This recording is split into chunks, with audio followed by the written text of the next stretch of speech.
People of Cascade, it is time for you to wake up and realize the truth that you have manifest nor fulgur tech value. The plant Cascade for the is a the aberrant war sees a chance to control you when you're at your weakest. And this video game, Terror Surge, is only part of their plan. Last year alone, in 2083, nearly 90% of the citizens of Cascade have played it. It's an addiction, not an escape. Don't you see it's nothing more than a new opiate for the masses? We need to...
Hello, everyone, and welcome to Scarred Lands, Sins of Shelzar, Season 2, Episode 5, as we continue Dead Man's Rust.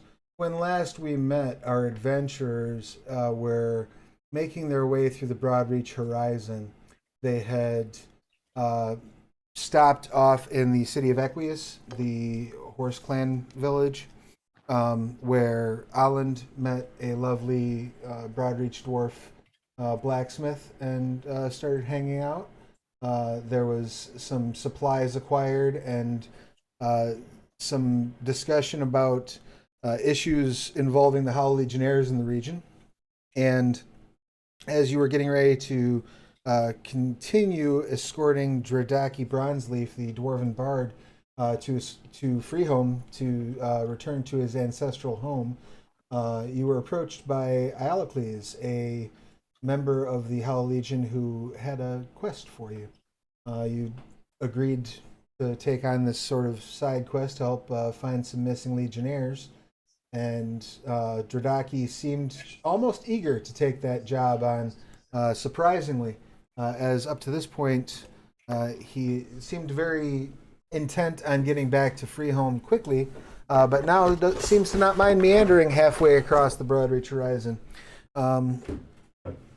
At the end of the session, you all had made it through your first day of travel on your way to the Reed clan village where these legionnaires were last known to be, or at least were known to be headed toward. And as you prepared to rest, Alocles noted a patch of rust appearing on his wrist. Does that sound like that brings us up to speed? And did I miss anything terribly important? I think that's it. Beautiful. I just want to take this moment to remind everybody that the game that we are running through, the Chronicle Dead Man's Rust, is available on BackerKit. I'm going to throw that link up in our chat. And we're going to dive right back into the story. So, you had rested. You're getting ready to continue on your way, making your way toward the Reed clan village. And if I recall correctly, you were sticking to sort of the migration trails of some of the hunter clans. Is that correct? Mm-hmm. We decided if they'd gone around an area, there was probably a good reason, some trial and error we didn't want to repeat, I think. Yeah. That's fair. Are there any specific special activities or actions that you would like to partake in as you're traveling? This path is pretty well established, if not necessarily well patrolled. It's not currently the time of year that the migration is taking place, so you don't have to worry about running into any of the Broadreach elves necessarily that would be traveling. But that doesn't mean that you might not want to take some precautions as you're traveling.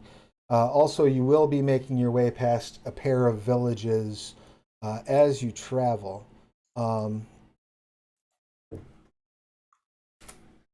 So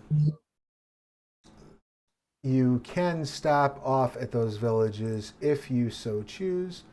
That is entirely up to you. The villages that you'll be passing, give me half a second and I'll be able to let you know.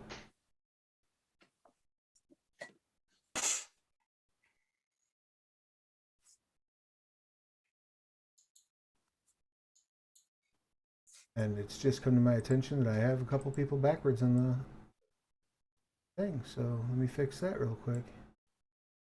There, that's better. I've teleported everyone to their appropriate home.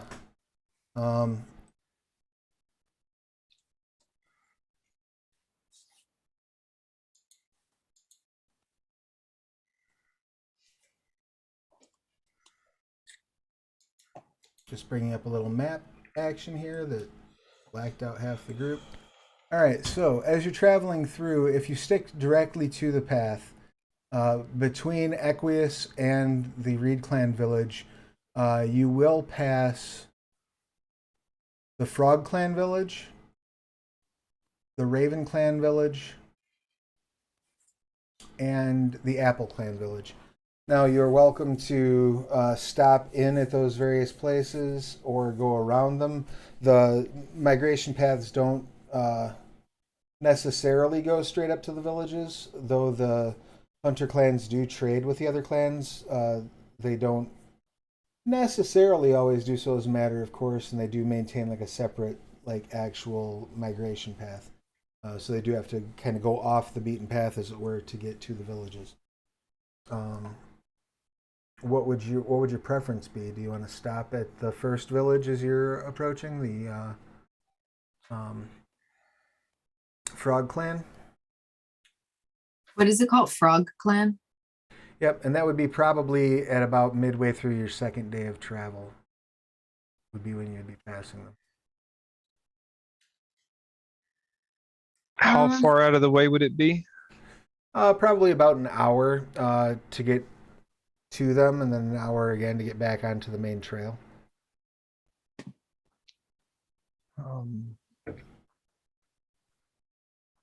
Alocles' preference would likely be to push forward. Yeah, I don't know any reason we'd want to stop. Yeah. All right, is who's taking point as you're traveling through these woods? Who's going to be sort of serving as the navigator, and who's going to be sort of serving, if anyone, to keep an eye on the wildlife around you? Oh, I think that would be Ithrin's job. All right, why don't you go ahead and give me just a survival.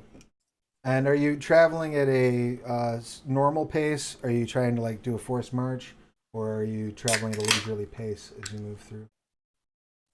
I feel like we decided on like just a normal pace. Like there's no reason to rush. Okay. And I got a 12. Okay. The first day on the road, you do see a lot of game animals. It's almost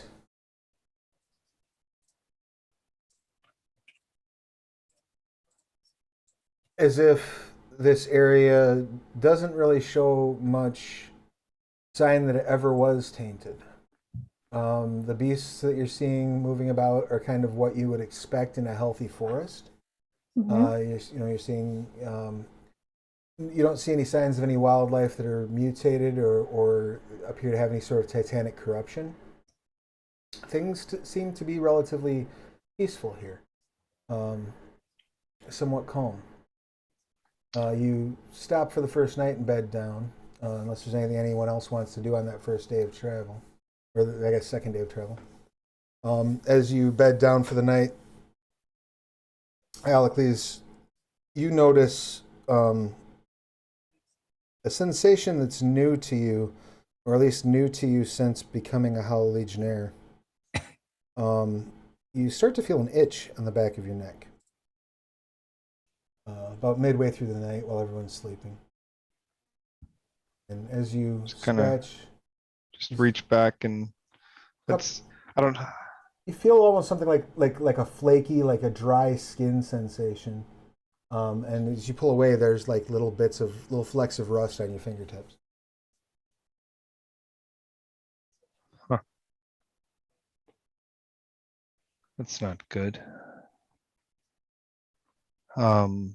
I don't know how long I've really been, but is this, I mean, Iolocles himself wouldn't know what this is. This seem like anything that maybe he's heard talk about before he left, or would have heard anybody in the church speak of during some of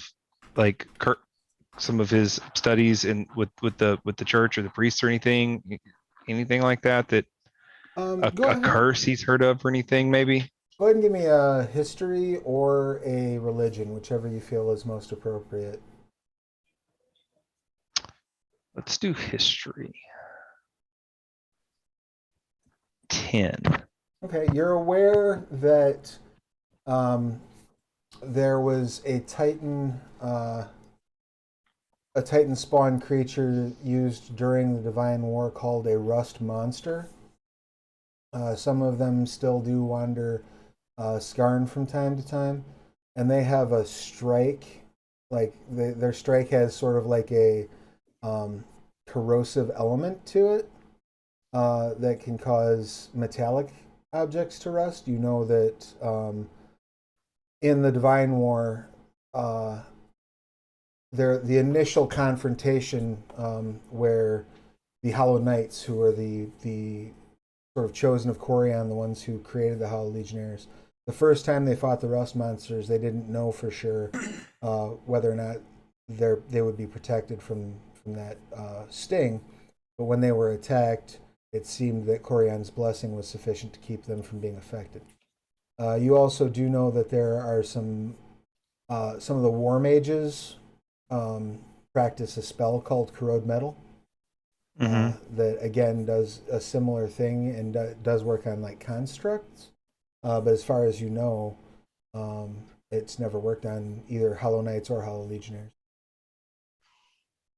So as far as I know, anything that could do this to anybody is something that I'm either immune to because of what I am or protected from because of who I'm blessed by.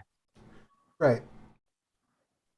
Nothing. Great. Nothing tracks. Nothing makes a whole lot of sense. That's comforting. I feel comfortable with that. I think Iolocles with this, He would probably just kind of go ahead and douse what's left of the campfire, most likely. And just so that everything was dark, and because he doesn't have dark vision, and just kind of sit in the middle of whatever clearing area we're in, and just kind of spend some time meditating on the constellations. All right. Cool. And see if maybe Corian will be helpful. Doesn't seem to be anything that leaps out at you in that first night of contemplation, but you know that the divine answers at its own time. It's not enough to shake your faith or anything. However, as the sun crests over the horizon the next morning and you all wake up, Alacles, I need you to reduce your maximum hit points by 1, please. Yay! Oh no. We've only gone through 2/3 of my extras from what I am. Or sorry, through 1/3. They'll wake up to probably the smell of smoke and kind of the sound of the crackling fire, because I know that we don't, but that like normal, like not us people seem to enjoy the fire thing, and I kind of vaguely remember it. So when it gets close to time for everybody to wake up, I'll rebuild the fire, especially since I put it out the night before. Right. And if there's any like shared resources or anything for breakfast, I'll go ahead and like start preparing some of it. It'll be very much like a soldier's breakfast, like spamming a can on a fire kind of deal, because I don't know how to use cooking utensils, but I know they like their food hot most of the time. So that's fair. Go ahead and give me just like a straight up intelligence check, if you don't mind, as you're making the breakfast. Ooh, 16. Yeah, you do a pretty darn good job with the soldier's breakfast. Everyone is able to enjoy a nice fine meal and have a full belly. Is there anything else that you'd like to do before you break camp and head out on the road?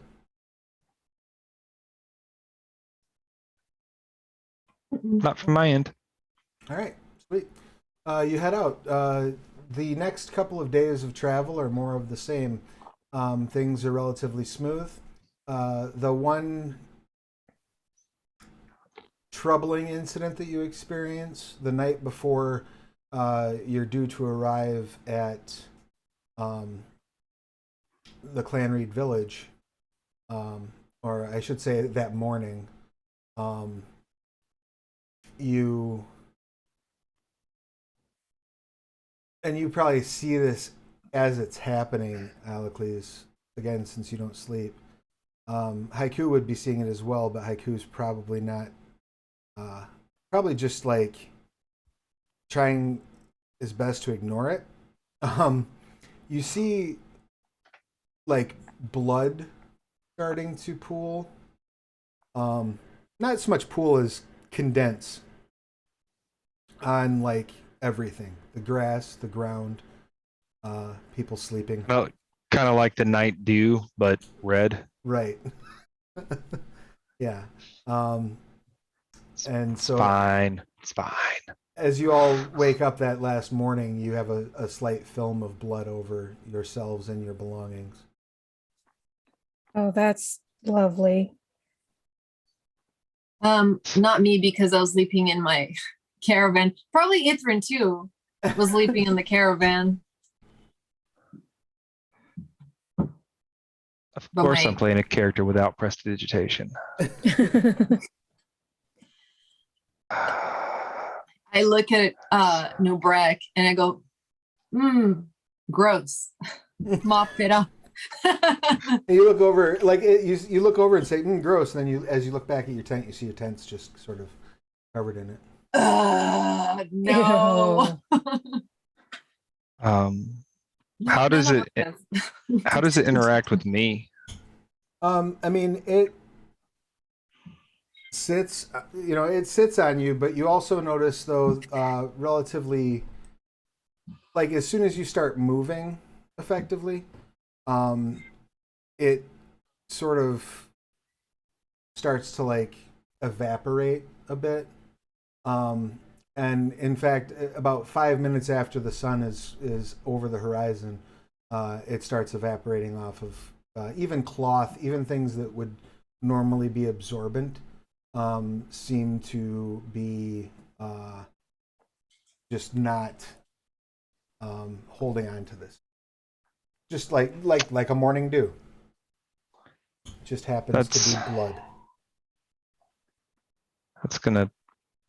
That's gonna be a lot more inconvenient under the canopy. And The, you the can sun also doesn't reach. you can also reduce your maximum hit points by 2 more. Oh, fun. Um, Are the rust parts on Elalocles visible to everyone? the one on the wrist is, the one on the back of the neck only if he's got his helmet off. As And is the new one that's on his cheek. I think the wrist one we ended up wrapping, right? Right. Yeah. Oh, the one on my cheek now. I wouldn't have my helmet on in the morning. I wouldn't put it on until we started marching down the road. Yeah, so you can see like a piece of the spirit flesh of his cheek has a rust patch on it. There's no metal even there. Could I make a roll to sort of pick up on what's going on? Sure. What would you like to It will rely help on? because I also like to roll. I think I'm gonna stick with nature, just like, oh, has that guy been infected with like rust virus? Sure. Go ahead and give me a nature roll. Oh, 19. Woo! It is spreading almost like you would expect like an ivy or oak rash to spread, but as near as you can tell, it's oxidized metal, especially since you have a literal blacksmith helping you point that out. Yeah, like it looks for all the world to you like rusted metal. Are you all feeling okay? Couple of nights ago, and I'll point the one on the back of my neck. This one appeared. It made me want to scratch it. It was strange. I've not noticed this one. I don't understand what it is. Is it getting worse or spreading? Spreading, yes. I don't know what it is or what it's doing to me. There's things that can do this, but my people have always been immune from them. And I'm a holy warrior of Corion. If I wasn't already, he's shielded me from any sort of diseases. So it makes this very confusing. I don't like it.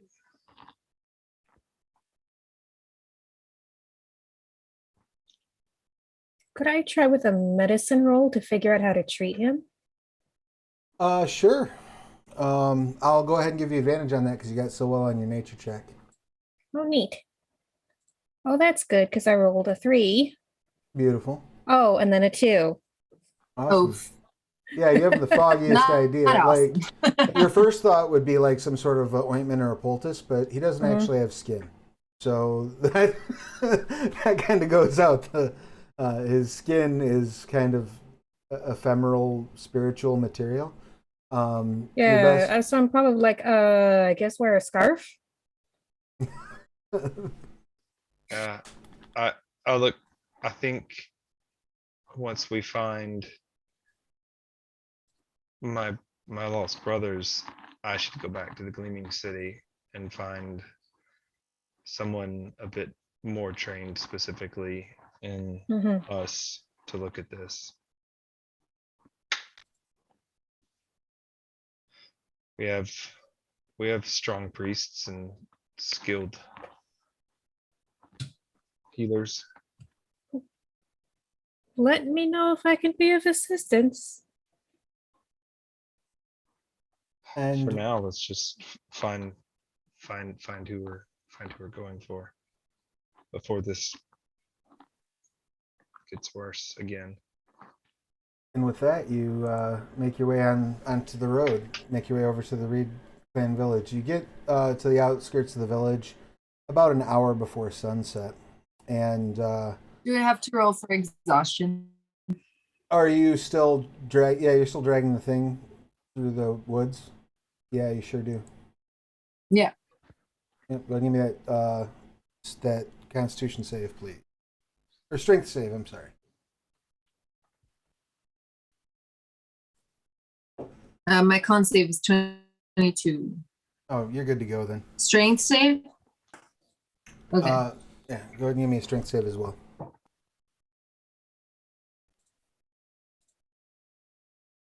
8. All right.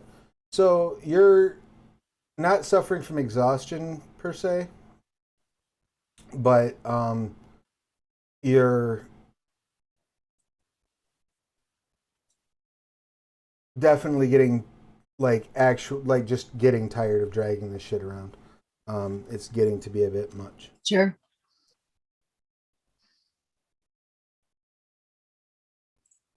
I look at Ithrin and was like, why did none of you tell me that this was going to be difficult?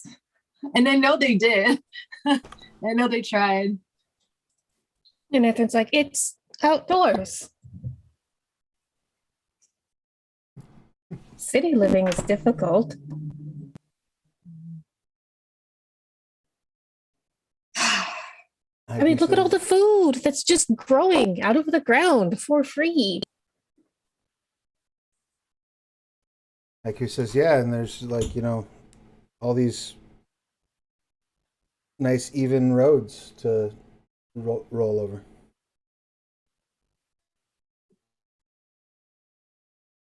And with that, you pull up, and as you're pulling up to the outskirts of the town, like the passage into the town, you see a campfire, and sitting around the campfire, as you approach, you see there are 3 Hollow Legionnaires. You recognize at least one of them, Iolocles, as Sergeant Telk, who was in charge of the Legionnaires who were sent out in the first place. He sort of rises to his feet as you walk up. Yeah, I'll run up to him as soon as I see him. Sergeant. Iolocles, how are you?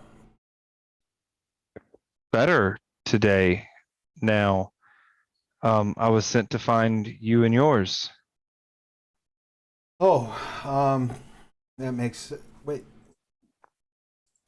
Did the others not report back?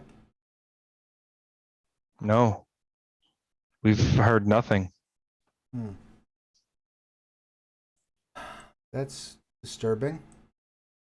We thought all of you were lost. We hired mercenaries to bring me in so the elves wouldn't. That's probably smart. No, well, now I'm concerned about the rest of the squad. We did come here as discussed, and things did not quite go according to plan, I guess you might say.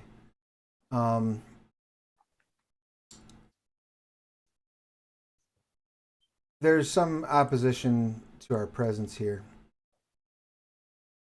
but From who? one of the village elders, the Reed clan organized themselves in a matriarchal structure, and the current clan mother is interested in having some peace talks and perhaps some setting up some trade between us and the Gleaming Valley, or between them and themselves and the Gleaming Valley. But there's a political rival, I guess you might say, of hers by the name of Piantos, who doesn't seem to like us much at all. They have really, they're why we're staying out here. We had a bit of a faux pas on our first meeting, and it didn't go well.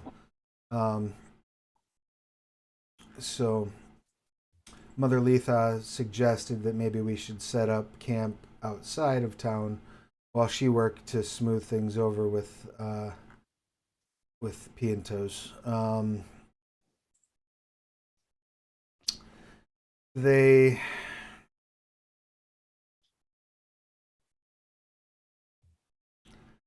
apparently there's been some previous history that we were unaware of here with Reed Clan specifically and outsiders sort of getting in the way of them tending this region. They're trying to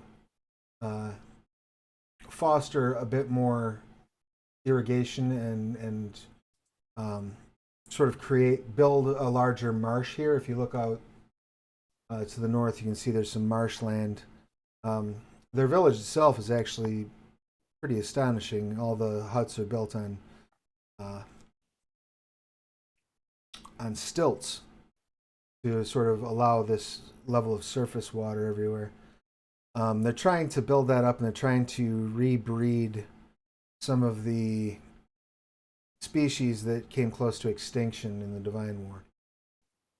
Apparently, another group of outsiders, though I couldn't get many details on whom, caused several of those, I guess, specimens that they had ready for their breeding program to be endangered, and it sounded like a few of them even died. So they're a little gun shy about working with others, which again makes sense. But I was not aware of some of those things. We didn't.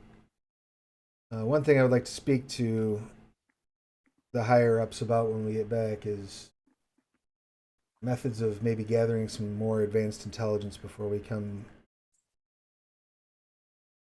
out. I don't know how we would go about it. You know, we're trying to meet with people. It's very difficult to, much easier to just go fight. He shakes his head. It's good to know what the enemy is. Makes things simple, clear. How many men are missing then that you expected to have reported in? Well, I sent 5 back to Equius, so I have no idea why they wouldn't have. Did they follow the trail, the path? Or did they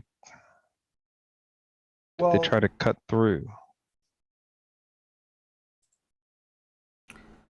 They were working on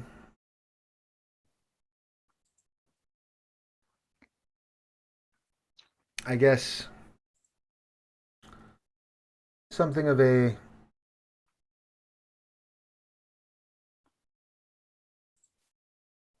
assignment in the name of I asked them to make a pit stop on the way in the hopes that it might help smooth relations.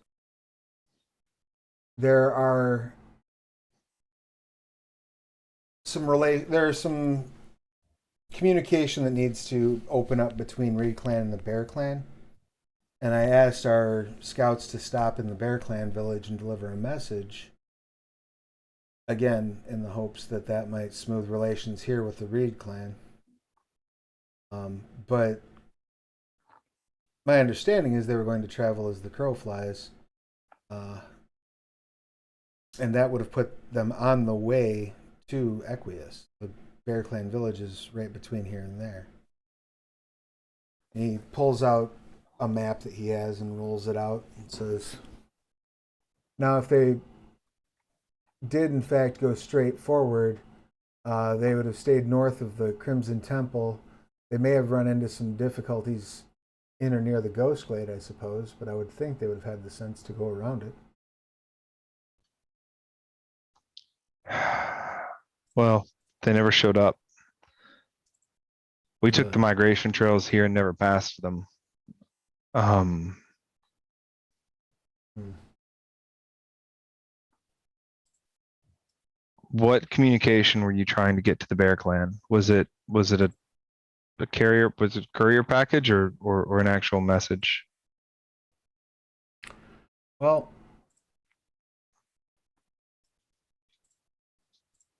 We can carry it if we're gonna go there looking anyway. Maybe we can, if in case something happened, we can still complete the mission. the yes, the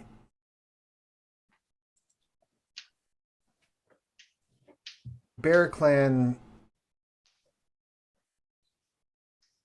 are supposed to have access to a particular root that grows near their village. That root is said to, if ground up into someone's food, is said to increase their virility. The Reed clan wants to get a hold of this to give to the animals.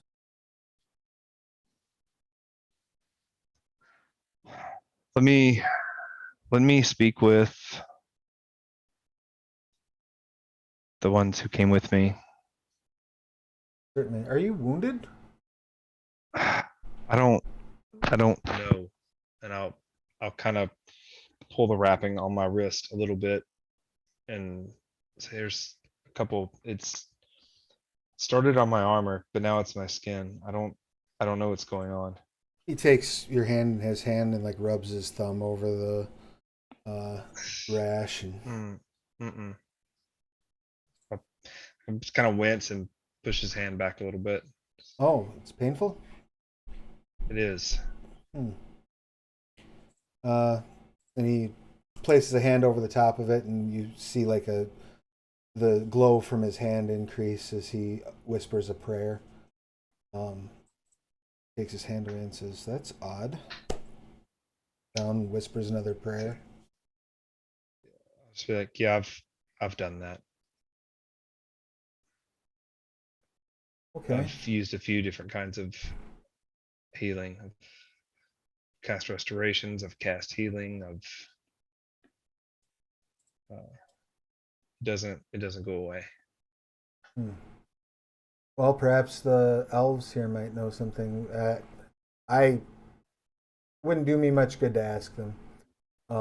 As like I said, I'm kind of on the outs. I don't know if perhaps your friends might be willing to go in and negotiate on. Maybe they might be able to help. Maybe they can smooth over some of this difficulty. I'm sure if we have the root, then it won't be a problem. That's fair.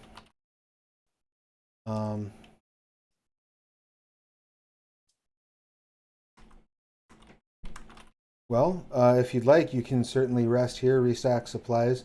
I heard as you were approaching, you discussing carrying a bit too much. You're welcome to. We will happily stand guard over whatever you have while you run over there. I mean, it's a journey. The iron bread is attached to their forge, literally for most of the day. Elk starts looking you up and down. I look at him like, what you looking at? Like, I don't say anything though, just like, Um, uh, I'll head back to the group of them and kind of explain the conversation. I'll cast exposition at like 3rd or 4th level Sure. and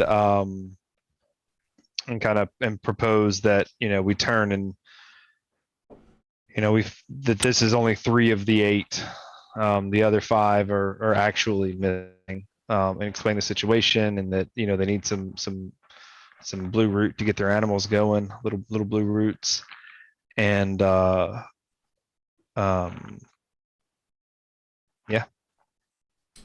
Charlung says, I know we're loath to split up, but perhaps myself and Haiku and Charlie can stay behind here, smooth some relations over, see if there's anything we can do on that end while you make your way to the Bear Clan. Just stay in the safe paths. I can do that.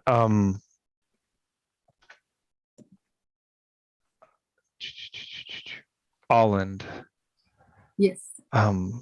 Sergeant has offered to keep guard over your forge materials if you maybe want to not drag them anymore for a bit. I think that's actually a good idea this time. I am getting pretty tired of dragging it over tree root and rock and I think it's only going to get worse because they didn't take the migration paths when they were on their way back to Equestria. No, that's that's a brony thing. Oh, this came it's a with pony. twist. It's a pony thing, not an ironbred thing. I'm up for a trip to Equestria with these PCs. That would be a hoot. That would be pretty funny. One day, but not today. Acquiesce is the name you're looking for. We're gonna Acquiesce. We're gonna have a crossover one shot at some point now. Yeah, absolutely.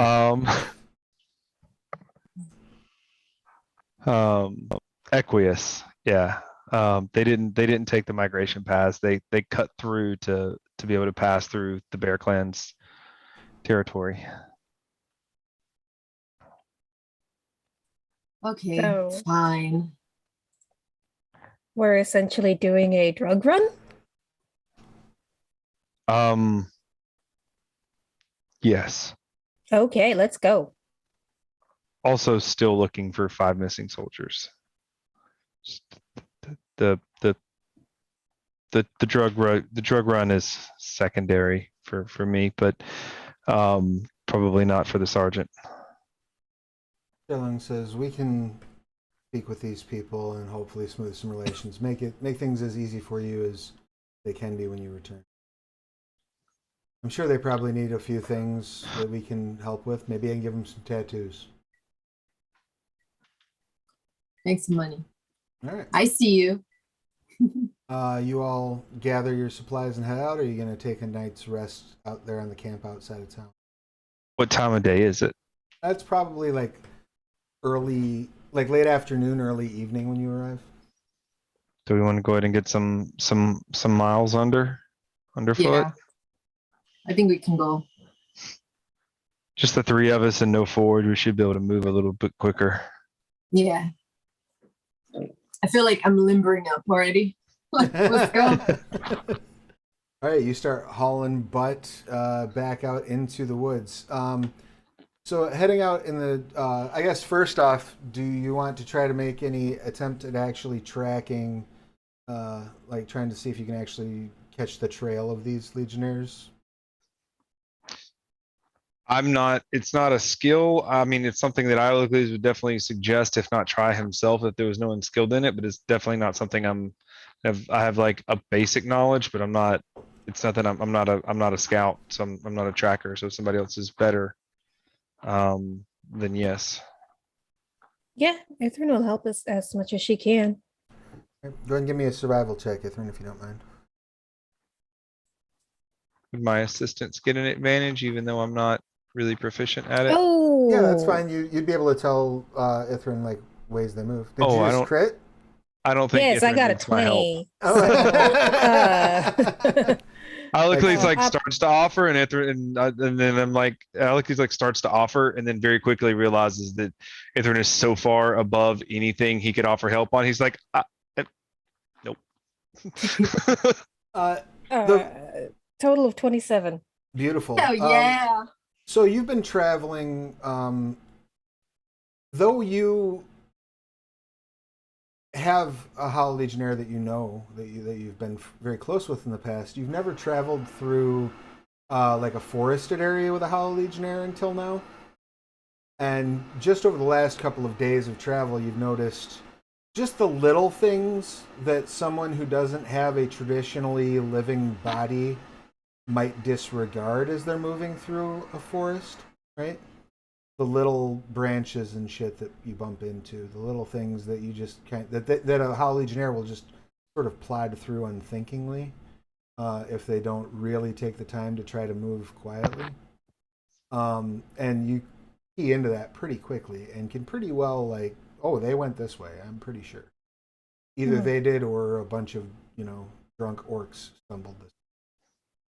And if they were drunk orcs, we would have heard their drinking songs. Right, exactly. So it's not hard to sort of pick up and start following that trail. How long into that first night are you going to travel? I mean, Ithrin would suggest once we start losing the natural light to make camp, because she doesn't want to risk missing a clue or anything. Okay. You get down in, because of the way the Broadreach Horizon sort of moves as you're following this trail, there's about a half hour before sunset, there is a strict demarcation. It's almost like night and day as you step forward into a region of the forest where all of the trees seem to have darker leaves with like a reddish hue to them. The bark itself looks closer to scabs on living creatures than it does plant matter, like scabs on animal creatures. The dirt itself, you notice, if you step on an area that's particularly soft, as you draw your foot up, you see like a little bit of red liquid puddle up from beneath. And it becomes clear to you that you have left the confines of the Broadreach Horizon and are now officially in the Hornsaw Forest. What's the forest called? The Hornsaw Forest. Hornsaw? Also colloquially known among the people of Skarn as the Forest of Blood. Gee, I wonder why. I don't like it here. I will relay that to the rest of the group. I'm from some. They call it the Gleaming City. It's as far from this. Yeah, you're definitely not in Kansas anymore. Yeah, like is there anything especially salient that I would know about the Forest of Blood? Why don't you give me a history or religion, whichever you prefer? Yeah, I'm bad at both. Let's go with history. 13. Okay, so here are the salient facts you know about the Forest of Blood. At the end, near the end of the Divine War, the Broadreach Forest was sort of Mormo's favorite place during the Divine War. She recruited a lot of followers among Asathi, who were native to the Broadreach, as well as several hags from that region. That's also where she created the Gorgons, the high and low Gorgons were created from people who hailed originally from the Broadreach. You also know this was where her last stand took place, when her son Vangal the Ravager tore her body to shreds in the middle of the Hornsaw Forest. The viscera and ichor and gore of her disembowelment and decapitation spread throughout the entirety of the forest, seeping into the very soil and twisting all of the native wildlife into what you see now. The Broadreach Horizon was home to one of the most beautiful creatures that ever lived on Gelspad, the unicorn. which was mutated into the monstrosity now known commonly as the Hornsaw unicorn.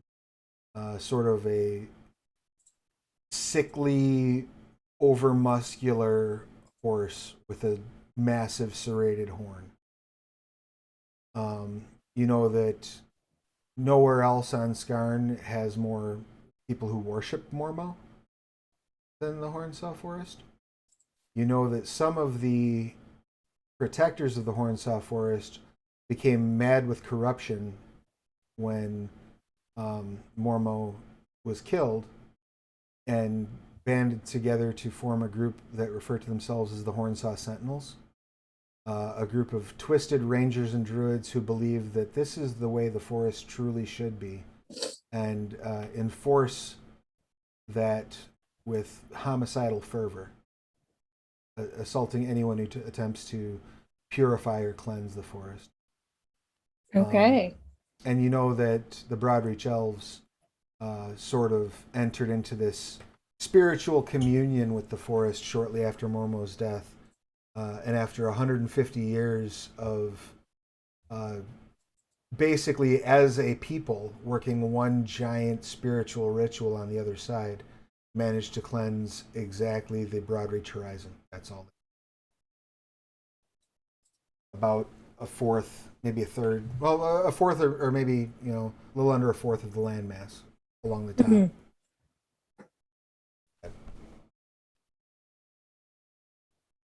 That is what you know about the Broadreach, or about the Hornsaw Forest.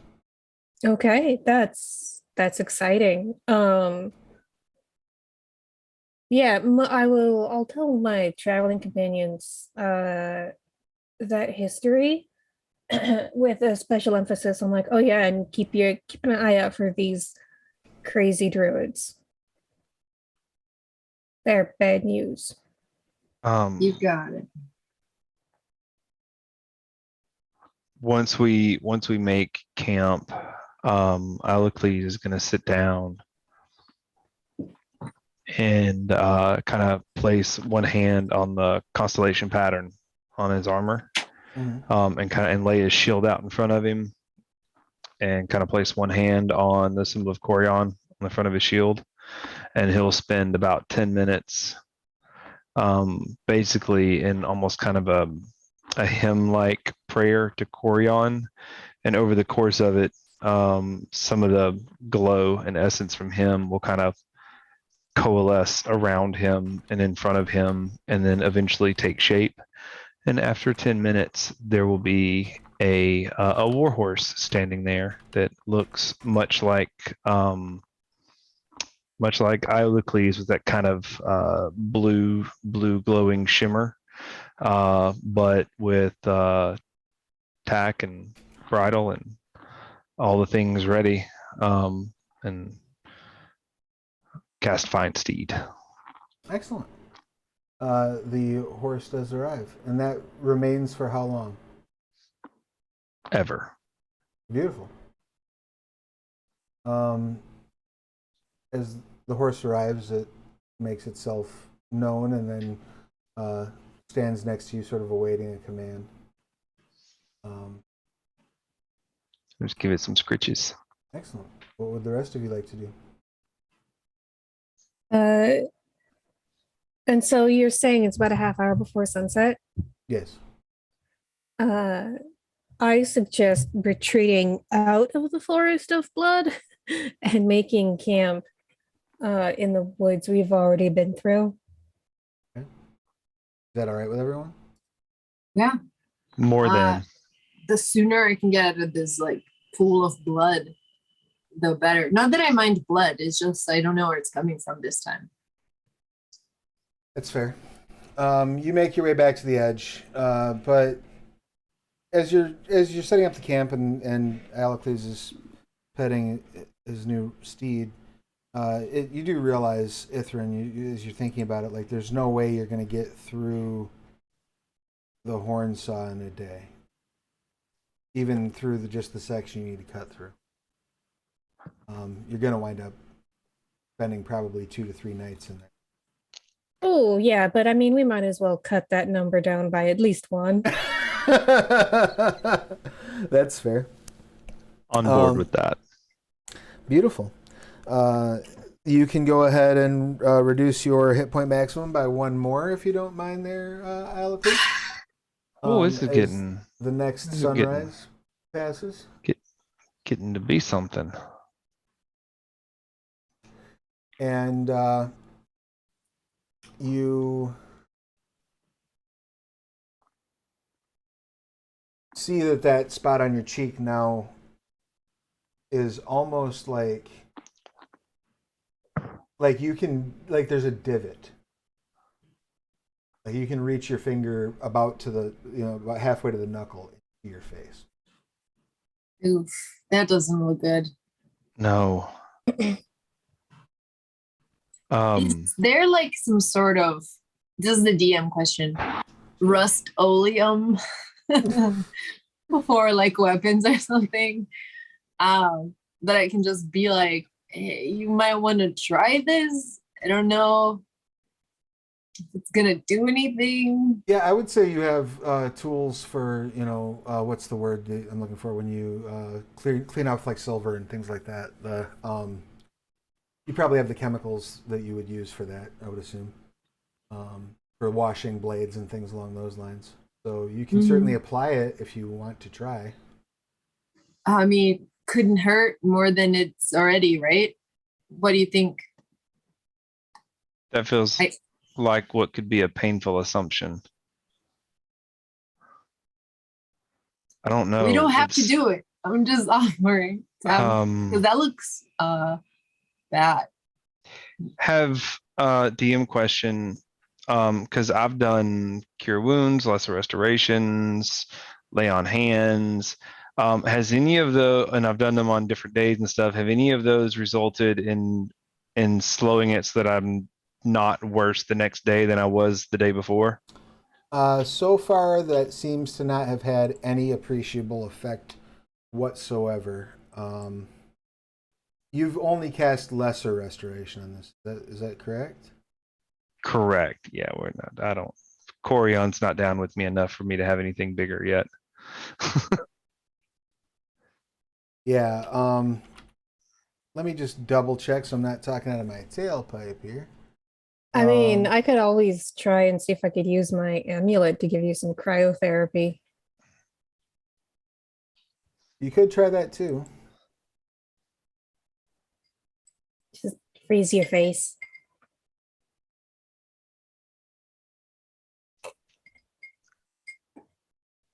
Yep. I don't know which one of those ideas sounds the least bad for my face.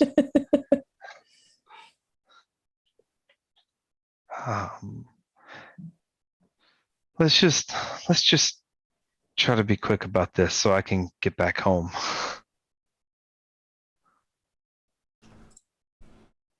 All right. Maybe if it keeps getting worse, maybe we can try some of that on my forearm, maybe in a day or two. Maybe Sure. not the face, as I like touch the hole. That's fair. All right. You start making your way back into the forest itself. Are you riding your horse, or are you going to be walking on foot? I will be riding. Excellent. So I will be on my steed. As you're, so go ahead. Oh, just Ithrin is going to be doing her usual scouting, foraging ish. Okay. I Excellent. don't Go ahead, know. go ahead and give me Yeah. a survival check if you don't mind, Ithrin, while you're doing that. You were going to say something? Iolocles, once we cross into and are actually moving through the Hornsall Forest, you'll see his posture and the things he's paying attention to change very quickly. The sword goes from like having a hand hovering near it to persistently out. The shield goes from strung over back to out. Much more at attention, and instead of watching like the flowers and the birds, it's very much like head on a constant swivel. Excellent. I will rolled a take note 19. of that. And as he starts pulling his sword out, I think I just have my hammer like walking with it, like Negan from Walking Dead. You know, Oh, just no. Just ready to swipe. All right, cool. yeah. And a reminder, Travis, my sword, I'll send it to you. It does some things. Beautiful, beautiful. 19. Okay.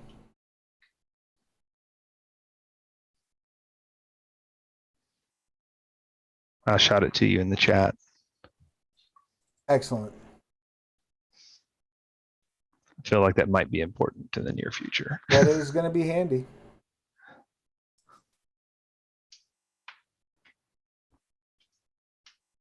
So as you're moving through,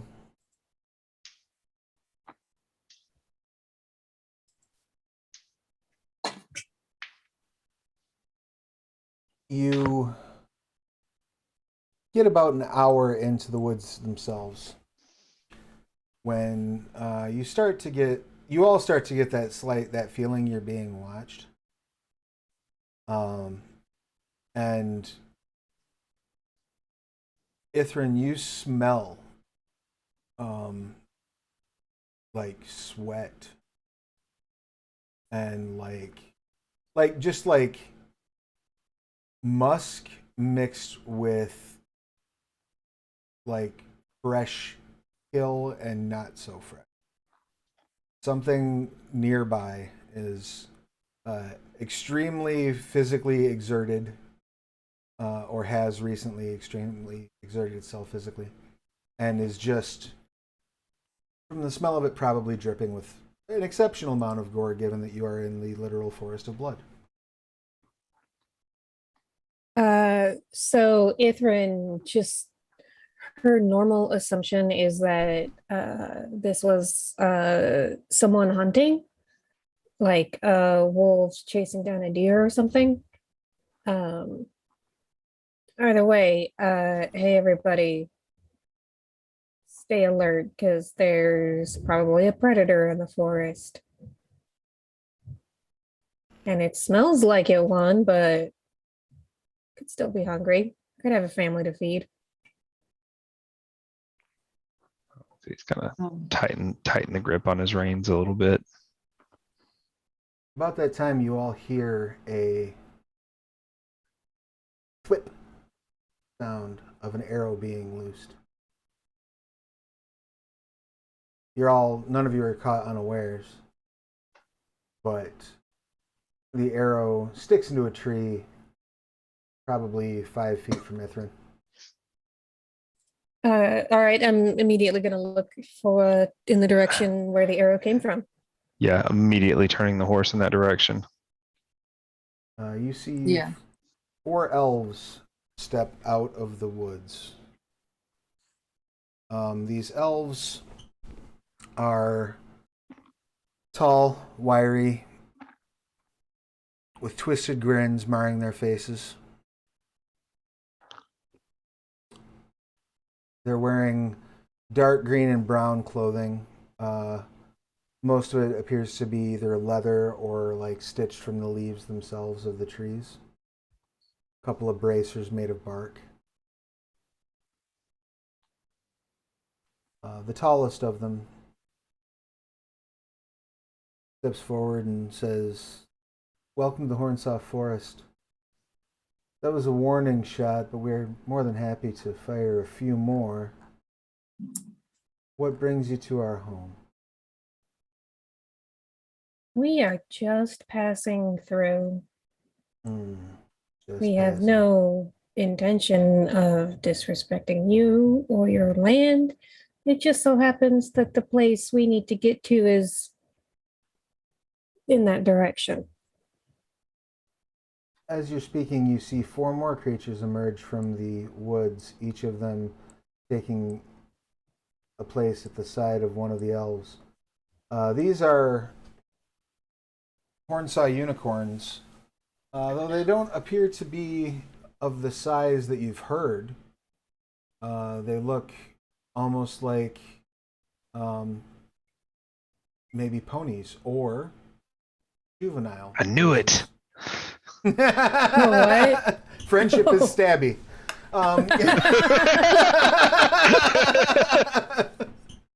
Um, the one up front says, yeah, about that. We've already had some of your kind passing through. And frankly, yeah, nodding to Iolocles. And frankly, we were unimpressed. Or of his kind? Yes. Which way do they go? Deeper inside. When you say you weren't impressed, can you elaborate? We had to caution them as one of them was trying to work some sort of ritual of purification on one of our kids. Why would anyone want to do that? When Blasphemy you against cautioned Mormon? them, Heracles twitches a little bit. He says, when you cautioned them, did they all leave here alive? Yes, we're not monsters. Well, I mean, this is quite clearly your land, and we are just guests, and it is a poor guest who decides to redecorate the house that they've been invited into. No one invited you, and you were intruders. That's fair. But we don't want trouble. We're just really looking for his comrades. So, Then stick to the paths. Don't good tip. touch anything. The forest will be watching. Okay. Heracles is like white knuckling the pommel of his sword. I say, if you just showed us where they are at, we'll get out of your hair even faster than you can say, get out of my house.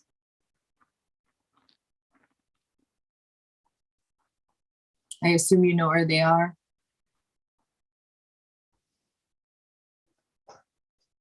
Go ahead and make a persuasion roll if you don't mind. Cool.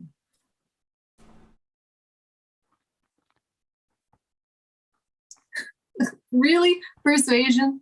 Can it be intimidation? I mean, no. if you would like to say something threatening instead of like, trying to reason with them, then yeah, you can use intimidation. No. 14. Oh, it has happened to me. Who is this? Who Yeah, is she? 14. Yeah.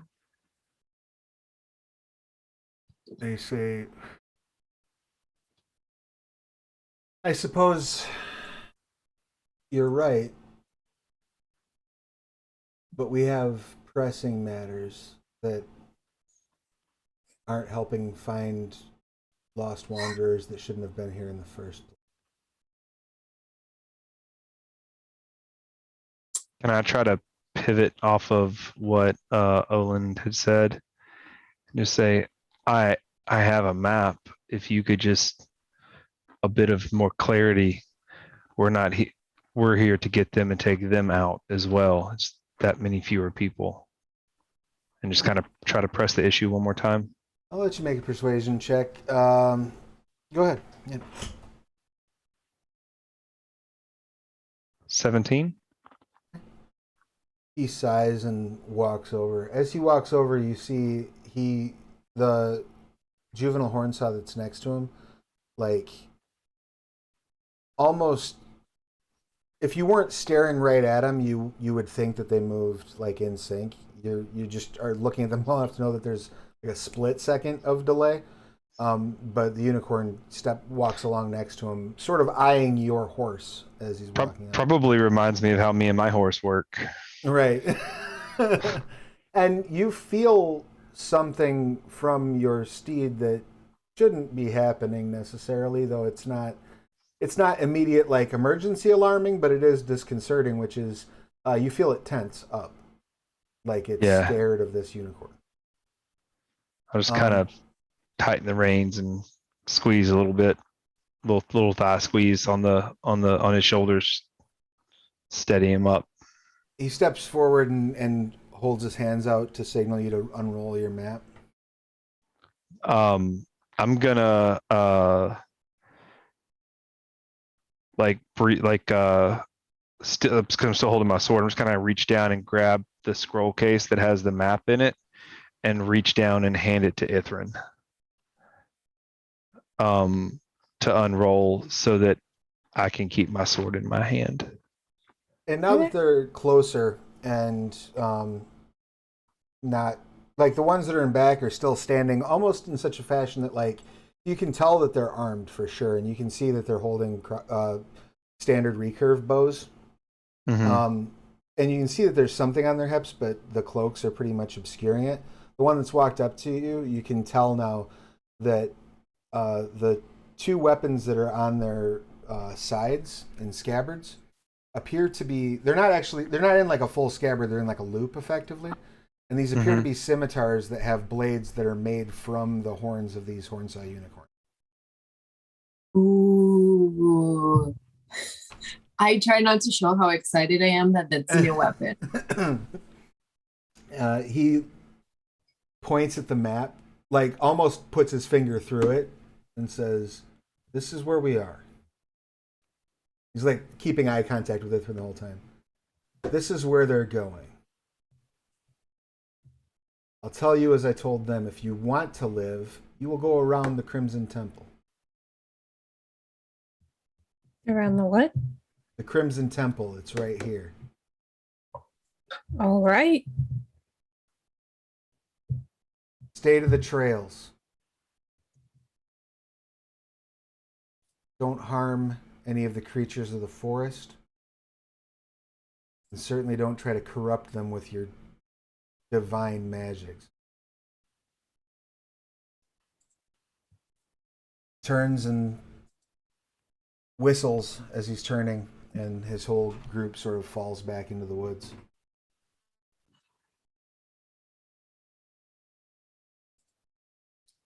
Oh, that could have gone a lot worse. That was intense, eh? I mean, I guess we should probably do what they say and I don't know what Ghost Man clenching teeth looks like, but that's Iolocles right now. That's fair. So, is that your plan? Stick to the trails? Yeah, there's no reason not to follow, but I want one of those weapons though. I was gonna say, with luck, we'll get a chance to kill a couple of those elves. yeah, Jeez. they seem touchy. It's probably the first time you've heard Iolocles like over the course of the last week, like come anywhere close to aggressive. Mm-hmm. And out of curiosity, how many hit points down is Iolocles at this point? 5. Okay. I want to make sure I'm not losing track So of days. I have like a +6 because of the adamantine, and I'm down to just a 1 now. Nice. As you're moving along, about an hour in, you come to an area where there's a bit of a babbling brook. It doesn't look terribly wide, but you can tell by the force of the movement of the surface water that it's got a hell of a current.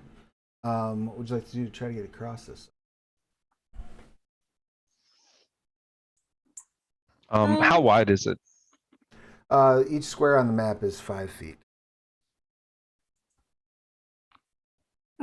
Consulting Iolocles' map, is there a bridge marked on it? No. This map is not anywhere near that detailed. Okay. You're dealing at scales of, the map covers hundreds of miles. Okay. So Ithrin is gonna go down to the bank and just sort of like dip a little paw hand into the water. Just, making sure it's not like acidic or anything like that. All right. You dip a little paw hand into the water. Roll a d6 for me if you don't mind, Ithrin. Oh dear. Well, this is why we decided to test it. 3. All right. No. In fact, it's warm. About 98.6. Oh, Oh, I don't like that. You pull your hand up, and as you see the water dripping like off of Ithrin's paw, you can see like there's a as the light goes through it, there's a pink tint to it. Well, I think it's safe to swim, but if you want to spend some time maybe building a raft, I wouldn't object. some of the, I'm pretty sure that my horse can jump some of the one of the thinner spots. But I don't know if the two of you would be able to make the jump. Well, what if we gave you one end of a rope? Sure. Did a very quick rope bridge. That's a good Yeah. idea, Ithrin. I can jump across, tie off to a tree across a few feet up. Excellent. Yeah, go ahead and just give me like we'll do an athletics roll for your steed. It shouldn't be difficult for it, but we'll see. We'll And I see how do it have does. rope on my equipment list. Beautiful. Oh yeah. I rolled not good. Oh no. 7. All right. So you leap over and do clear the actual banks, which is fine. But where you land, the bank sort of crumbles under the weight. I'm assuming you're going to be going down about here-ish to this little Yeah, right in there. small area. The bank Yeah. crumbles under the weight. Now, please tell me, with that Find Steed spell, once the horse is summoned, does that make the horse natural? No, Or is it's a fey spirit, Is it a fey spirit? Does it have a flesh I form? believe. Like, can Let me double check. it be killed? Is it sub? It can be killed. Yeah. Okay. I can make something that's target me instead, but I don't think that does anything for like dumb stuff it does to itself. It gets an unnatural intelligence, like it gets smarter, telepathic bond.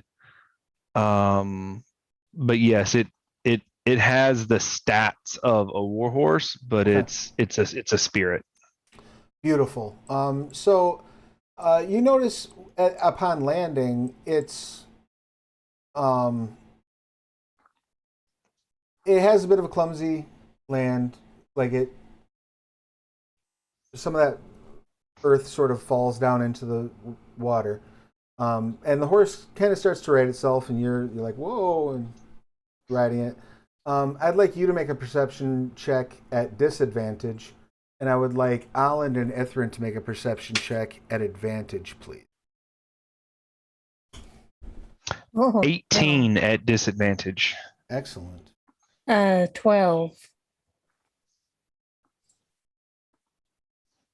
Okay. 18. Ithrin, We can- you don't see anything unusual besides the horse having a bit of difficulty with its footing. Iolocles and Alan, however, to your great horror, notice that as this earth sort of crumbles down into the brook, it knocked away what appeared to be the covering to an entrance to a den of rodent-like creatures. And you see this swarm of rodent-like creatures start going up the back leg of this horse. And as it does, leaving only bones in its wake. For what it's worth, the horse doesn't seem to respond to this at all. It's as if it's numb and doesn't feel it. Oh no. Yeah, not cool. I'm gonna stab some rats. Excellent. That's my boy. Go ahead I pointed and out to Ithrin. I was like, get the fuck out. Go ahead and make your attack check. Jesus Christ.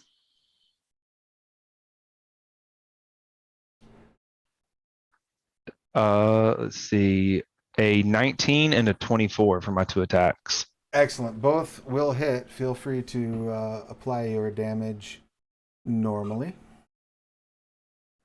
15 total. Excellent. And if I hit with the first one and it doesn't seem to do a lot, or if it looks like it's going to take several swings, then with the second one, I might stack a smite on top of. I mean, the first hit was how much damage? It was 8 and 7. So, yeah, with the first hit, you slice through probably about 8 of these rats.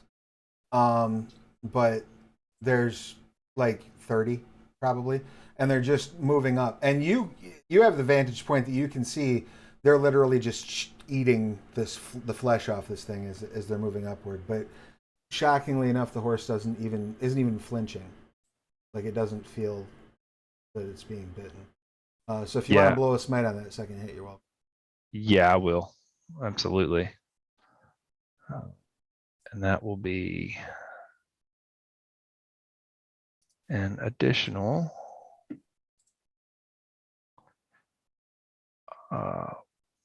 an additional 8 of radiant damage unless they are fiends or undead, in which case I need to add another d8.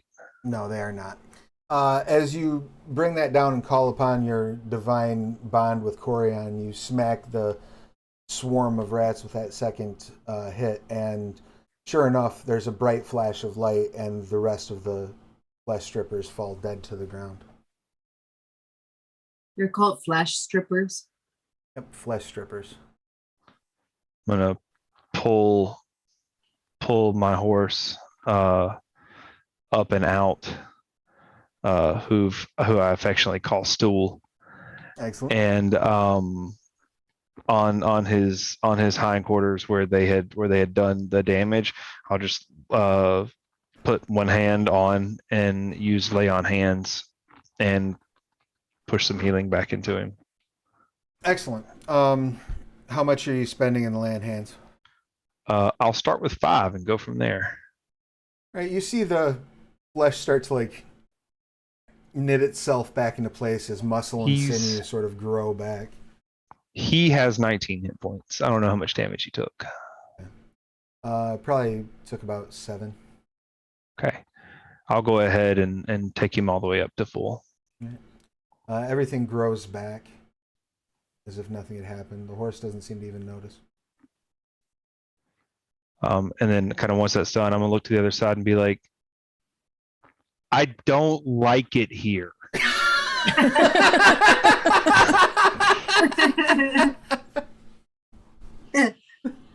That's fair.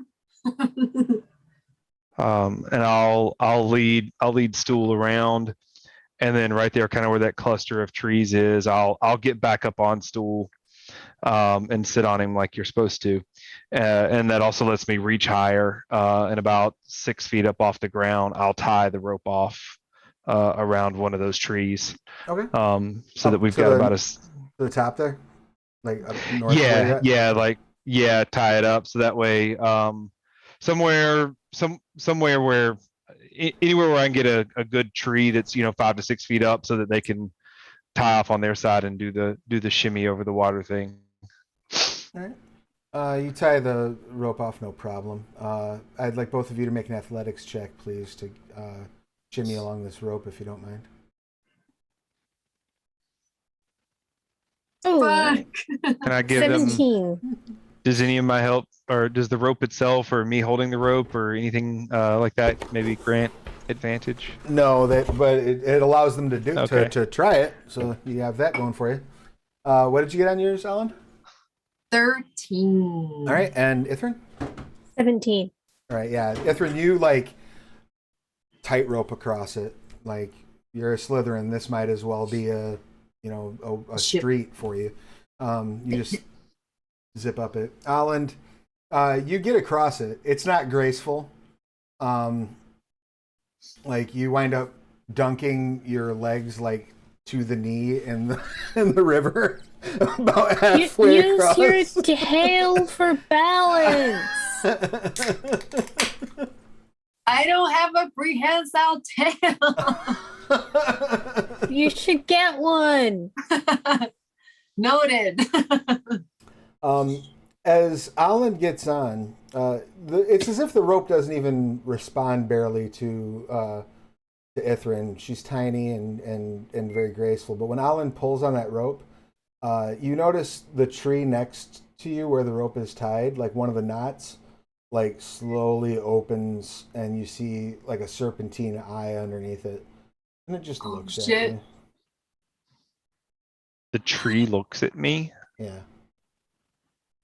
I don't like it here.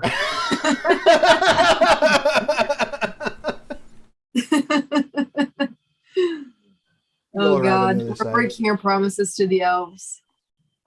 Let me check my inventory first. No, nothing. Okay. I'll see if there's something I could cover it up with, but I don't really have anything. All right. You start making your way, or you're untie the rope, I assume, and leave if the tree doesn't bite you, which it does not. It just looks at you and Yeah. it's fucking creepy. I'll untie the rope from our end, or well, no, I guess I'll leave it tied. We can't untie the other side anyway. We might as well leave it up for the way back, Okay. assuming nobody finds it and cuts it. Fair. You start heading Big off. forest.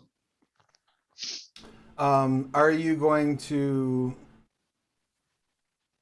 take the extra time to move around the area that was marked off as the Crimson Temple? Yes. Ithrin, do you still have the tracks of the other soldiers? That's a good question. Do I? Yeah. I mean, they're not moving particularly stealthily. Okay. Does it look like they avoided the temple? Yeah, they are going to the north around it. Okay. About day 2, you notice that there is a sign of a struggle, like maybe they had gotten into some sort of a fight, some sort of a scuffle. But they continued moving on and their numbers did not diminish. Okay, yeah. If they go around the temple, then we will also go around the temple. That makes the decision quite easy. Does.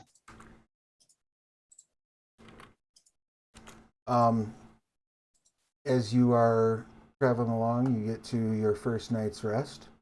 Why don't we go ahead and have Alacles give us a d6 roll, please? Oh no. I will apologize in advance for this one.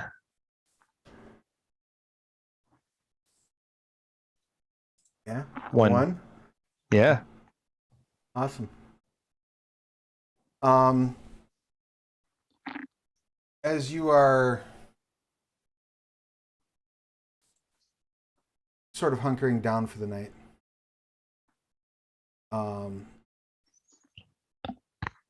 I would ask if you're taking any additional precautions to secure your camp, anything special you're doing as you're preparing for the...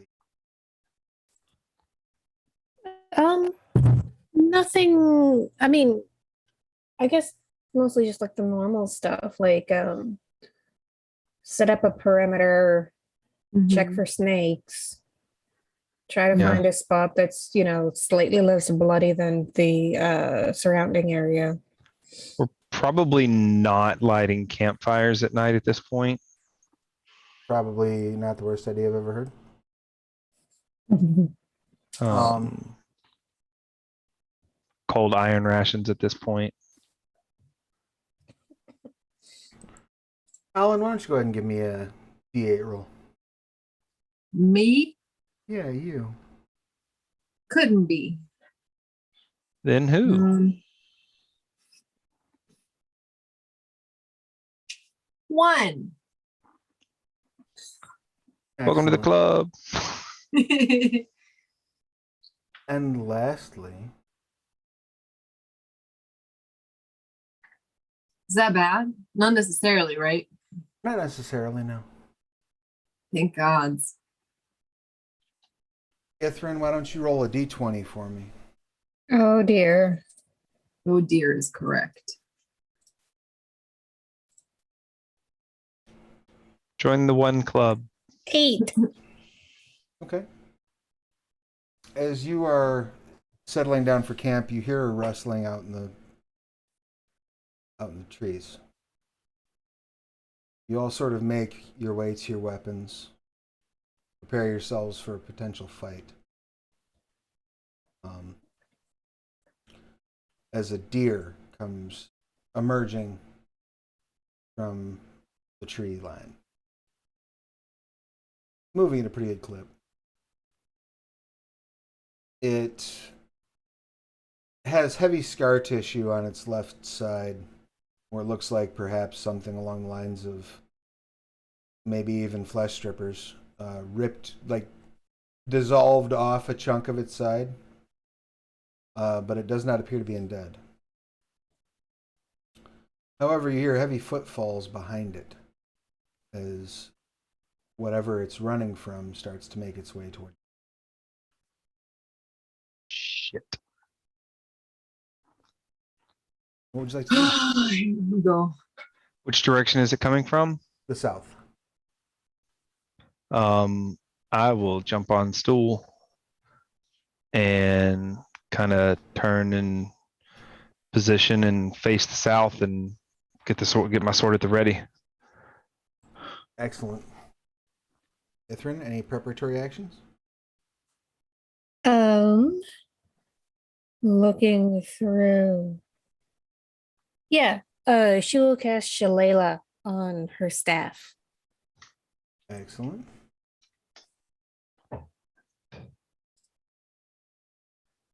I'm going to And pull what- up the rules for my combat. Let's see.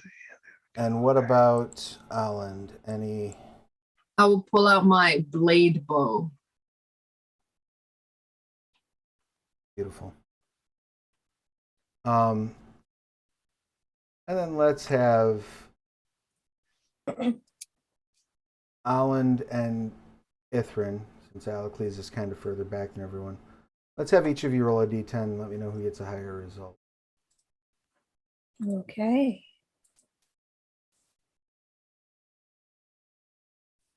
Nine. Oh. Me too. Excellent. What's your dex modifier, Alan? +2. What's your dex modifier, Ithrin? It's also +2. Wisdom modifiers. +7. +0. Excellent. As the tree line bursts open and a horn saw that is most certainly not juvenile comes bursting through the tree line in hot pursuit of this deer. I kind of just don't want to interfere with its hunt. It seems to be like you see it see Alan and just straight up charge. So let's get an Oh, if initiative it's roll. charging Holland, then Yes, we will defend Holland. Much obliged.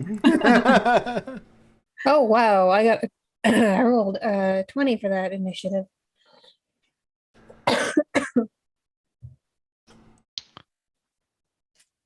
With advantage, 11. Love it. I got a Roll your 19. initiative with advantage. I do. Wow, that's cool. I have a shiny sword. Nice. And Alan, what did you get for initiative? 19. Your insight and perceptions are through the roof. You would notice, like, as danger started approaching, like the sword would start to kind of glow a little bit, almost like it's signaling incoming danger. All right. That's awesome. So it goes. What is it? Alan, Ithrin. Ithrin's before me. Or yeah, Ithrin, Alan, the horn saw, and then the Alec. So Ithrin, you have the first action. As this thing is barreling toward Alan in a charge attack. I'm gonna thwap it. All right, go ahead and make your attack check, please. 18. That will hit. Awesome. 6 damage. Excellent.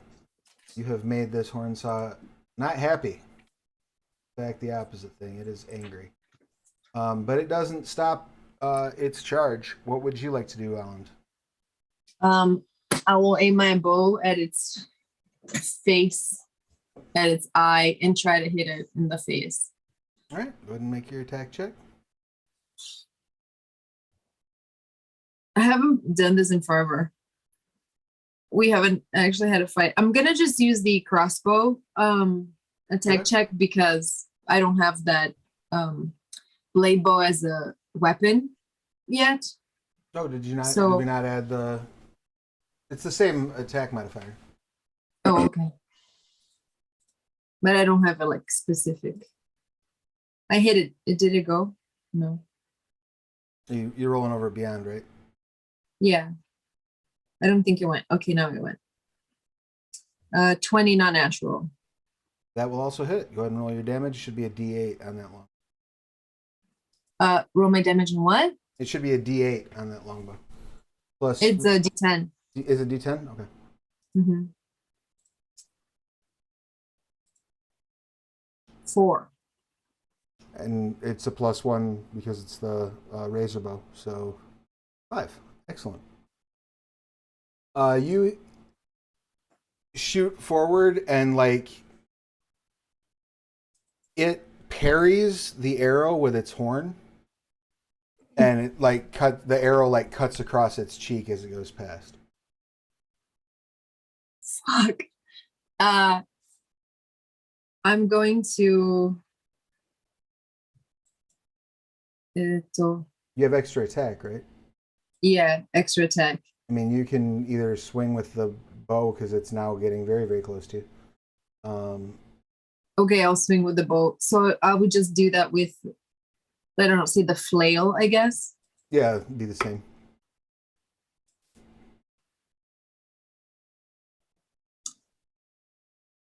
$23 to hit. That will absolutely hit. You let go of the first arrow. It parries and it like sort of bounces off its cheek, cutting a little hole.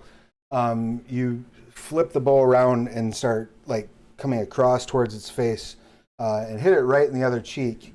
Go ahead and roll your damage. 5 plus 3, 8. All right. It's 9 because it is a magic weapon, right? Do I add a proficiency bonus or no? Not to damage, no. Okay. And as it's hauling ass towards you, it will use its charge attack in its action.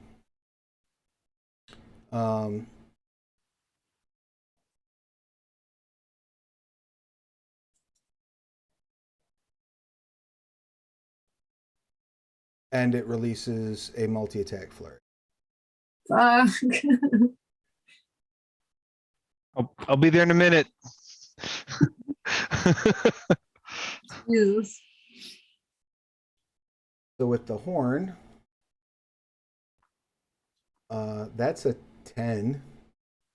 So the horn attack, I assume, does not hit you. No. And then it's going to try to bite you in frustration.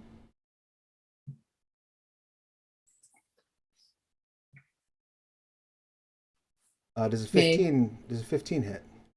Yes. Excellent. It bites down on your like rear hand, Ah! dealing.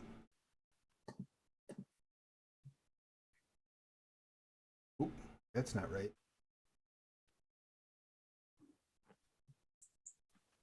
8 piercing as it bites down onto your wrist. And then, still holding your wrist, it like rears up and brings its front hooves into your face. And you immediately notice as the hooves are coming up towards your face, it's not wearing horseshoes, but its hooves appear to just naturally form like razor sharp edges. A detail that you clock just as they make connection with either one of your shoulders. No. It's an 11 though, so he misses. Thank goodness. Hornsaw sucks. Swings up and you pull back just in time to avoid these freaking discs of death that are on the end of this thing's ankles. And that brings us to Alacles. What would you like to do? Alacles is first going to grab the holy symbol and not cast, but activate his channel divinity. And you see the kind of the holy symbol on the front of his shield kind of glow, and that glow moves into his sword. And I will use my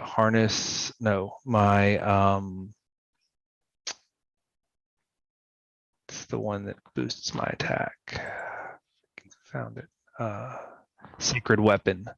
My channel divinity sacred weapon. Okay. And my sword at that point now emits bright light for 20 feet and dim light for 20 feet beyond that. Let's see, 5, 10, 15, 20, 25, 35. I will move around here to put myself in a flanking position with it. And then I will not mutter, but I will speak a prayer and cast Wrathful Smite on my sword and prepare that. All right. And that is my turn. Beautiful. That brings us back to the top. Ethrin, what would you like to do? Okay. I'm still gonna start whapping the evil unicorn that's menacing my friend. Excellent. Whap away. 18 again. 18 hits again. Okay.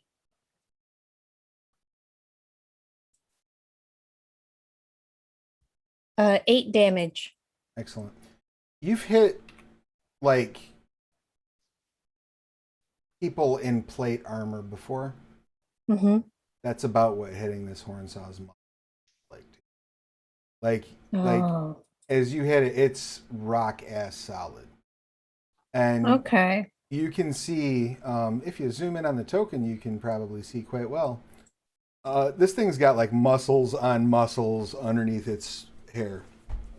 Its musculature is almost like not right for a horse. like it grew extra muscles when it got mutated. All right. So Ithrin starts thinking of alternate strategies for her next turn. Beautiful. And that will bring us around to Aland. What would you like to do? I want to try and stab it in the stomach with my bow. So like come up underneath. Yeah. All right. Go ahead and make your attack check, please. Flail, right? Yeah, flail's fine. 18 to hit. Yeah, you go like right up into its sweet spot. Go ahead and roll your damage. 9 damage. You pierce the flesh of its underbelly, and like a smell of rotten meat hits as some blood leaks out from its guts. Did you say 9 or 8? 9. That brings us to our friend the Hornsaw. Angry at this situation, it's going to once again fire off a multi-attack routine. It is going to use its hooves to kick back at Iolocles. It's going to try to stab Alan with the horn and then lunge forward and bite at Ithrin. Now, Ithrin, you're attacking with a weapon that has reach. So I will go ahead and say that in order for it to do this, it will provoke opportunity attacks from effectively, it'll provoke one from Iolocles. It won't leave your threat range. Alan, yeah. But it will leave yours, Iolocles. I'll absolutely be taking that. Okay, so first Once we it gets there. First we have the hooves at Iolocles.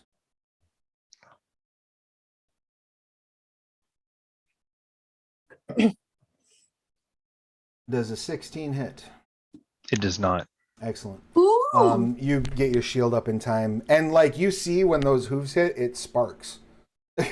like these things are sharp. As for the horn, It'd probably knock me back a step if I wasn't on my own warhorse. right? 27 with the horn. Is that the attack? That's the Does a attack. 27 hit? Does a 27 hit, Alan? Whatever, Travis. Excellent. Or not. I wish it didn't, man. I miss my drow characters. Alan, you are like up underneath it because you'd reached, and poked its underbelly, right?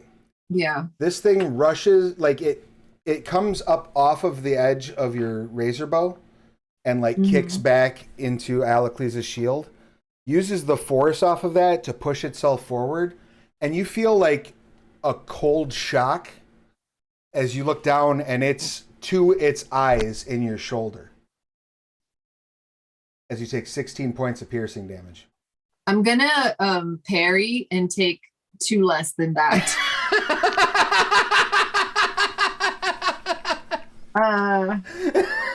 Uh-oh. Yeah. You may do so. Ithrin, you see as this thing pulls out, and if you would imagine, Alan, kind of like 10 of that damage happened on the way in, and the other 6 happens as it's pulling its horn out. Oh god. Because it just stabbed you with a serrated fucking spear, basically. No. And it turns, sending an arc of blood like from Alan to Ithrin, and then lunges forward, cueing Iolocles' opportunity attack. Do I get any bonus for the flanking? Normally I don't do a flank bonus. Okay. If you had the Just sneak checking. attack, I would allow you to use your sneak attack, but yeah, just All right.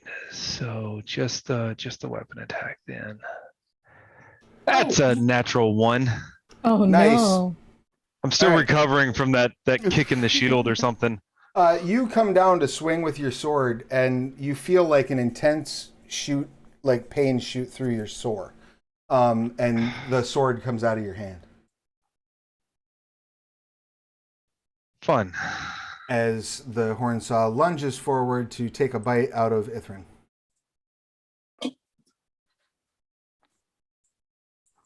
I just realized that I did my parry wrong. It's a superiority die +2, so I got 7 on that. So I only took 9 damage. Good. Is that right? That's still, it still hurts. It still sucks. A 13 hit you, Yeah. Alan? Or Ithrin?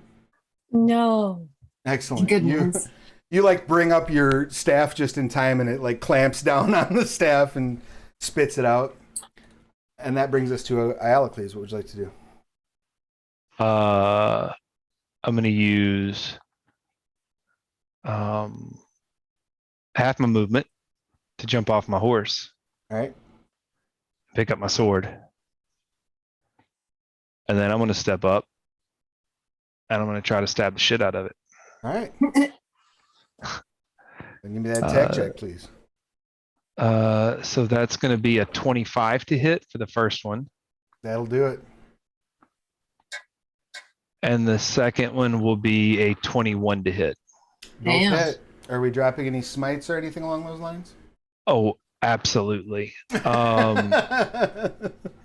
So the first one, the Wrathful Smite will actually queue on the first one because that's on the next melee attack that you hit. So that will have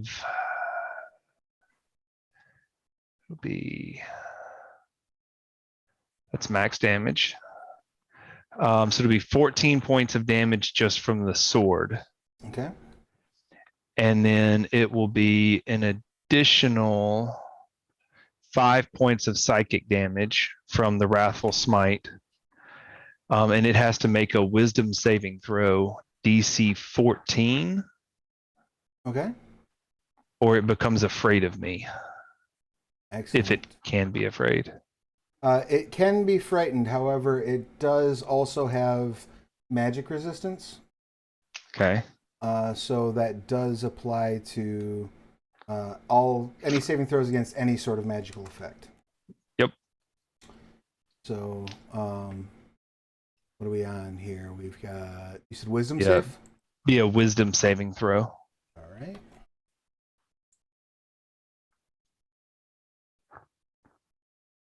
What is your save DC? 14. Excellent. It does get a 15 on its highest roll. Okay. So it is not frightened of you. And then I'll also pump a second level smite into it. So that'll be an additional 2d8. So that's another 14 points of radiant damage. Excellent. So 33 points of damage all in for the first attack. Yep. Damn. And then let's do it again.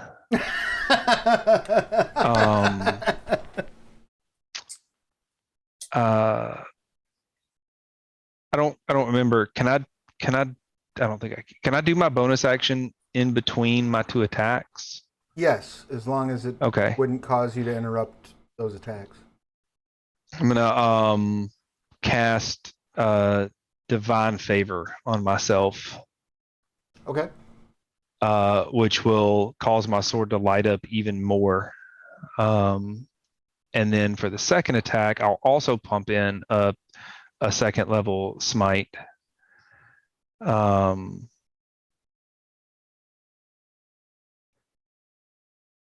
And that's going to be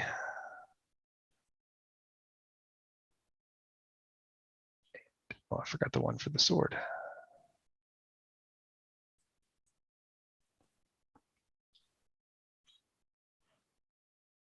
$17 more points of damage. Excellent. What'd you get to hit on the second roll? Sorry.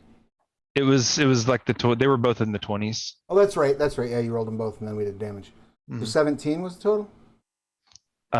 Yes, 17 for the second one. Excellent. Ithrin, you are in a So unique... like 50-ish points of damage, I think, all in. You have fucked its day up. As you're slicing into this thing and dropping radiant damage. First of all, it's an incredible light show.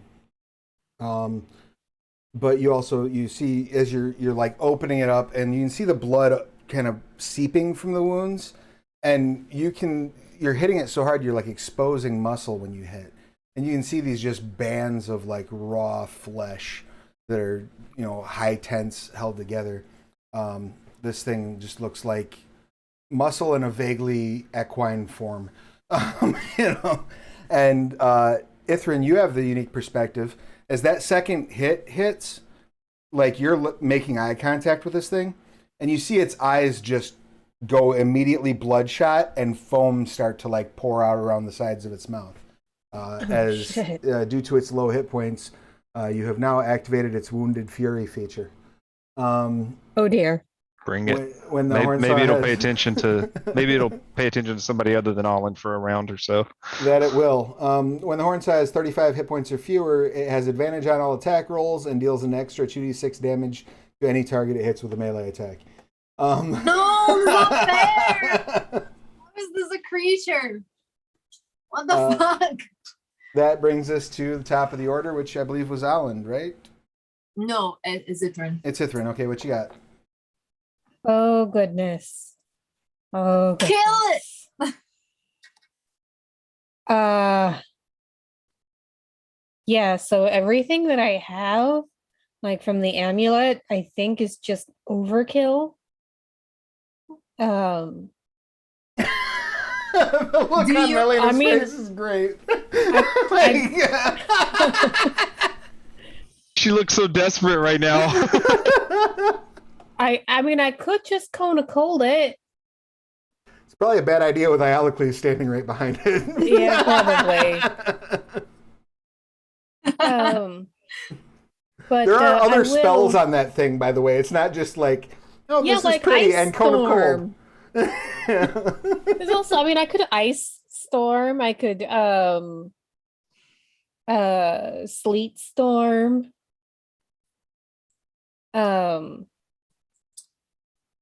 Oh, I could try flash to. Okay. Like all of the offensive spells are just like here's a localized blizzard. In all these fun and interesting ways. I will attack with my scimitar, Excellent. which probably will not do enough damage to drop it. But I think will help more than the Shillelagh staff did. No, I'm sorry, I rolled a 10. Right. So you, keeping the stick in its mouth, like draw out your scimitar and like slap the flat of the blade against its neck, and it doesn't really do much to it. Alan, what would you like to do besides try to hold your arm back, like on your body? Could I Oh yeah. make some sort of check to be like, no, bad horse, attack me now. Yeah. If you want to make like a, what would it be? Animal handling. Yeah, I'll try. You would be at disadvantage. Oh, okay. I rolled because 19 for that one. it doesn't. I think I made it angry. Yeah, I rolled a 19 and a 17, so that's a Nice. 21 total. Okay.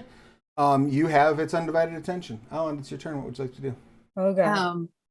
I Help. am going to try to basically aim for the neck now. I'm just trying to decapitate this thing All right. with my one arm and my like bladed bow thing. Very good. Jesus. That's right, bladed bow. I was like, man, decapitation with a hammer is going to be gruesome. It was like Glenn from Walking Dead, like, no thank you. Okay, let's try it. No. Okay. 25 to hit. Oh It yeah. hits. You bring the bow right down on its neck. Do you want to make a second swipe since you have extra attack Yeah. for it? Then we'll do all the damage at once. 16. 16 also hits. Does it? Wow. Yeah. Okay. Things armor class is And only a 15. then Only a 15. 12. All right. The first blow hits like right in the base of the neck. You slice through its mane, and blood sort of seeps up, almost like the opening of the Beverly Hillbillies, where he hits the bubble in crude. There's like some bubble in crude coming out of the back of this thing's neck. And what was the damage on the second one? Let me look. It may be too late, Travis. I just realized I burned those second level smites, but I rolled damage for first levels. Oh. So there's an additional 2d8. So there's an additional 11 points of radiant damage on top of what I did. Cool. It was 4 for my second damage. All right. Excellent. You come down the second time, and the head comes like completely off. The jaw tightens on your staff, Ithrin, as you see the body like hit the ground behind behind it.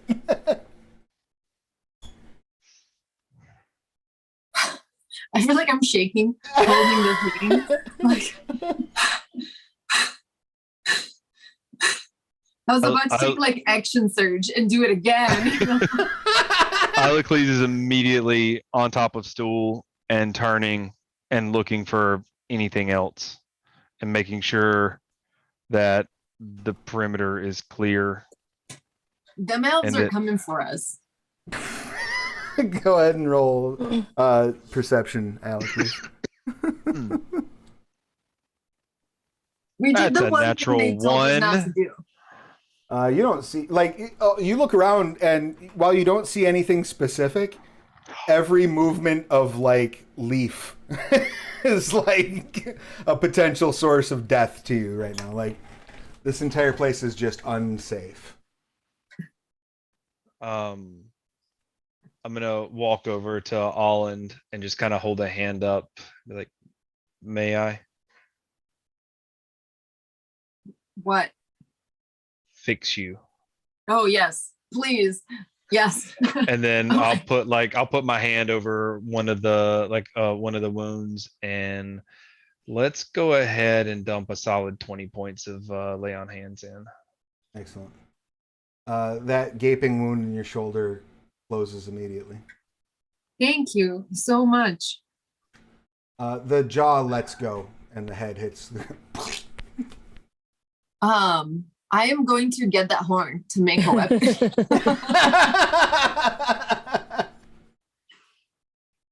All right, My wish is granted. you run over and start taking the horn off this unicorn. What are you doing, Ithrin? I will help. I will help Alland harvest the horn if I can, Sure, absolutely. because she's earned it. I'm sure She that the has blood suffered is for it. probably worth something too, Ithrin.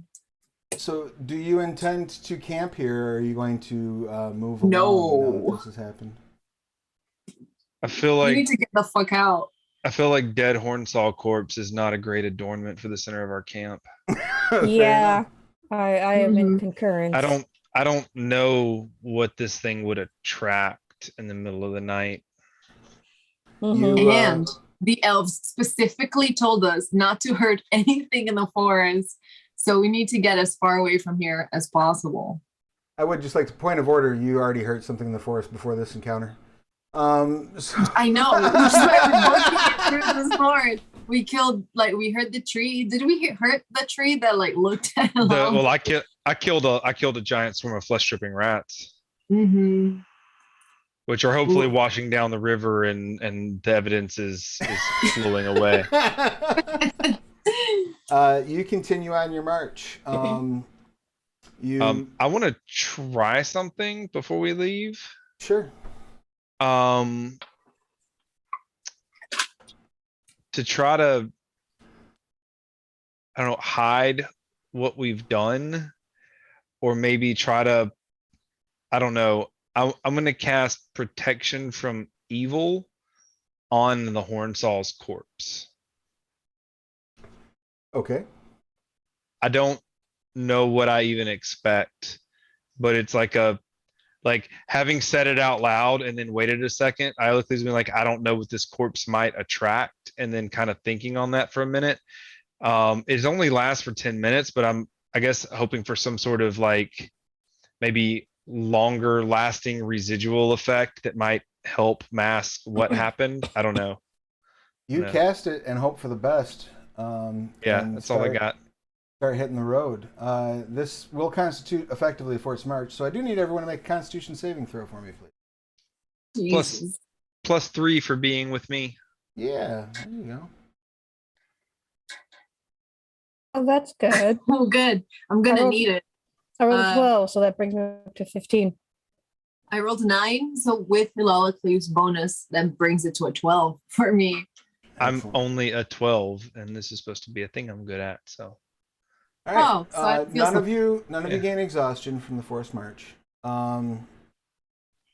You make your way well into the forest, and when you finally find a place that looks like it might be suitable to camp, you're fairly certain that nobody is at least immediately following you. You can see sort of, you're on, imagine like almost like a ridge, right? And the forest sort of dips down, and there's kind of like a little bit of a valley underneath where you're at. And off in the distance in that valley, probably 5-6 miles from where you're at, you see this massive rotten tree. And even from where you're at, you can see things writhing up and down the outside of the tree in a serpentine fashion. You're pretty sure you're on like the very, very outskirts of the land that is where the Crimson Temple sits. You're pretty sure that's what that tree is. Ithrin, Holland. This place sucks. And that's where we'll wrap things up for this session. I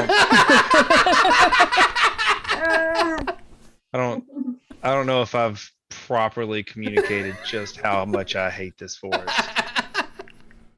Like Ithrin looks like she wants to defend it because like it's outdoors, it's nature, and she's like, nah, I cannot think of a good thing to say. I'd love to find a reason to not hate this place, but there's just not one. Any questions, comments, complaints, or concerns about tonight's session?